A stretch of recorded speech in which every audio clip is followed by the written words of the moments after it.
अस्सलाम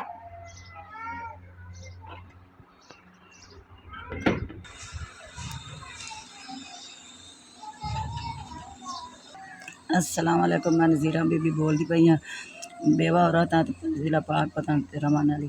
मेरा फौत होया 20 साल हो गए, 10 साल हो गए मेरा एक्सीडेंट होया है, मेरा चूकना टुट गया है।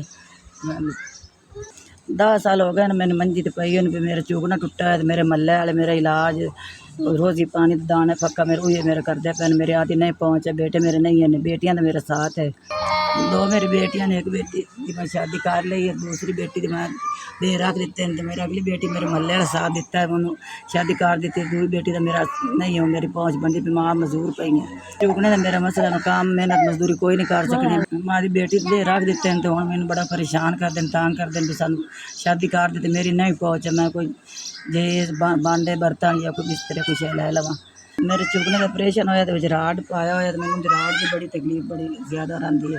वड्डी मेरी बेटी के महल्ले वाले इमदाद की, तो मैंने फर्ज अदा किया। तो इस बेटी की मेरा कोई नहीं साथ देंदा भी, तो फर्ज अदा मेरे को नहीं किया जाता पिया। दे रख दिते हैं, तो मजदूर औरत मियाँ नहीं सिरते। मैं इन्नी परेशान हाँ, मैंने मेरी बेटी का फर्ज अदा हो जाए तो मेरी परेशानी हट जाए।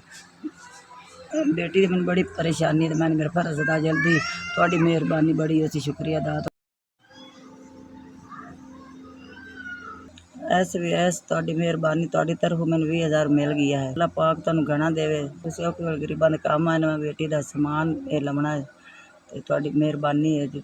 ਮੱਲੇ ਵਾਲੇ ਤਾਂ ਮੈਨੂੰ ਸਾਰੇ ਛੱਡ ਗਏ, ਤੁਸੀਂ ਔਖੇ ਵੇਲੇ ਮੇਰੇ ਕੰਮ ਆਏ ਨੇ। ਅੱਲਾਹ ਪਾਕ ਤੁਹਾਨੂੰ ਇਸ ਤੋਂ ਗਣਾ ਦੇਵੇ। ਤੇ ਇਸ 20,000 ਜਿਹੜਾ ਮੇਰੀ ਬੇਟੀ ਦਾ ਸਮਾਨ ਹੈ ਮੈਂ ਉਹ ਦੇਸਾਂ, ਜਿਹੜੀ ਮੇਰੀ ਗੁੰਜਾਇਸ਼ ਬਣੀ ਹੈ, ਜਿਹੜਾ ਮੇਰਾ ਹੋਇਆ ਮੈਂ ਦੇਸਾਂ। ਮੱਲੇ ਵਾਲੇ ਤਾਂ ਮੈਨੂੰ ਹੁਣ ਕੋਈ ਛੱਡ ਗਏ, ਕੋਈ ਸ਼ੈ ਵੀ ਨਹੀਂ ਦਿੰਦੇ ਨੇ। ਅੱਲਾਹ ਪਾਕ ਇਸ ਕੌਮ ਨੂੰ ਗਣਾ ਦੇਵੇ, ਤੇ ਅੱਲਾਹ ਤੰਦਰੁਸਤੀ ਤੁਹਾਨੂੰ ਦੇਵੇ। ਕੋਈ तरफ 20,000 आ गया मेरे तेरे। SVS ਤੁਹਾਡੀ ਮਿਹਰਬਾਨੀ, ਤੁਹਾਡਾ ਸ਼ੁਕਰੀਆ, ਸਾਡੇ ਕੋਲ 20,000 ਰੁਪਏ ਪਹੁੰਚਾਏ। SVS ਤੁਹਾਡੀ ਮਿਹਰਬਾਨੀ, ਤੁਹਾਡਾ ਸ਼ੁਕਰੀਆ, ਤੁਹਾਡਾ 20,000 ਪਹੁੰਚ ਗਿਆ। ਅੱਲਾਹ ਪਾਕ ਤੁਹਾਨੂੰ ਗਣਾ ਦੇਵੇ। ਤੁਸੀਂ ਔਖੇ ਵੇਲੇ ਮੇਰੇ ਕੰਮ ਆਏ ਨੇ, ਅੱਲਾਹ ਤੁਹਾਨੂੰ ਤੰਦਰੁਸਤੀ ਦੇਵੇ।